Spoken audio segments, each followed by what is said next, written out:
Hello guys, কেমন আছো সবাই? আশা করি সবাই খুব ভালো আছো। Welcome to my channel Susmita Mishraji style. তো আজকের ব্লগটা একটু অন্যরকম হতে চলেছে।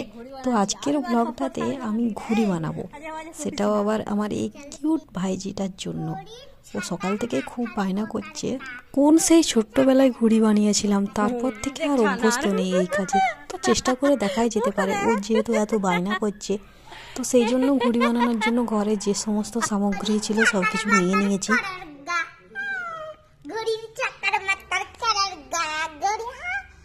বদমাস আমার হাতে কালি আর করে আমার ইয়েটা একবারে ফোনটা আমার কালিয়ে কালি করে দিল, হাতে কালি। একে ঘড়ি বানিয়ে দেওয়া উচিত না, উচিত নয়। বদমাসের এটা বদমাসের গাছটা, এই মুখটা ভঙ্গি দেখেলে তো তোকে ঘড়ি বানিয়ে দিই। স্নান করে ফ্রেশ হয়ে ওর জন্য ঘুড়ি বানাতে আমি বসে গেছি। এই ছোট ব্লগটাতে শেষ পর্যন্ত দেখতে থেকো এবং ঘুড়িটা কীরকম হয়েছে প্লিজ কমেন্ট করে জানিও। আর আমার চ্যানেলে যারা নতুন হবে তারা চ্যানেলটা সাবস্ক্রাইব করে দিও, একটু লাইক কমেন্ট শেয়ার করে দিও। তো আমার ওইদিকে ঘুড়ি বানানো শুরু করে দিয়েছি। আর এখানে একটা জিনিস মিসিং আছে, সেটা হচ্ছে সব কিছুই আছে কিন্তু গাম আটাটা নেই। আসল কথা, বাড়িতে যে সমস্ত জিনিস ছিল ও এত বায়না করছে যে বাজারে গিয়ে আনতে পারিনি। তো এইটা আগে চারদিকটা সেল করে কেটে নিতে হবে ঠিক মাপ অনুযায়ী, তারপর তার কথা। জানোস নি আর করিস নি, তোর চুলগুলো কেটে কেটে কেটে কেটে কেটে কাটতে হবে।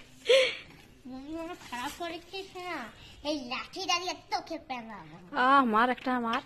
গামাটার বদলে এখানে ব্ল্যাক টিপ ইউজ করছি।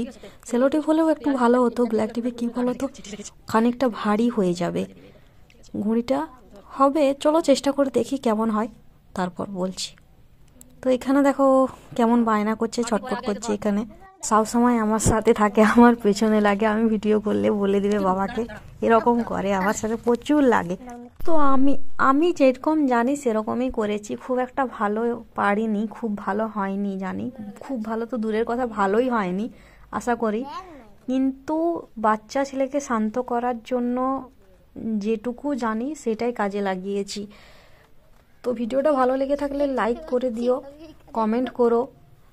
আর কীরকম টাইপের ভিডিও দেখতে চাও কমেন্ট করে অবশ্যই জানিও। আর কে কোথা থেকে ভিডিওটা দেখছো অবশ্যই জানিও।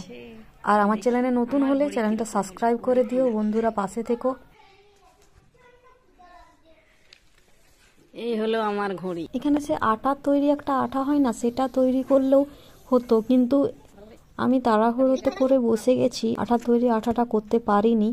তো এটা দিয়ে কেমন হয়, এই দেখো আমার ঘড়ি কীরকম হচ্ছে। আর এই যে ছোট্ট লাটায় ও যে সামগ্রী জোগাড় করেছিল সেসব দিয়ে করছি। তো ঘড়িটা কেমন হলো তোমরা একটু কমেন্ট করে বলো।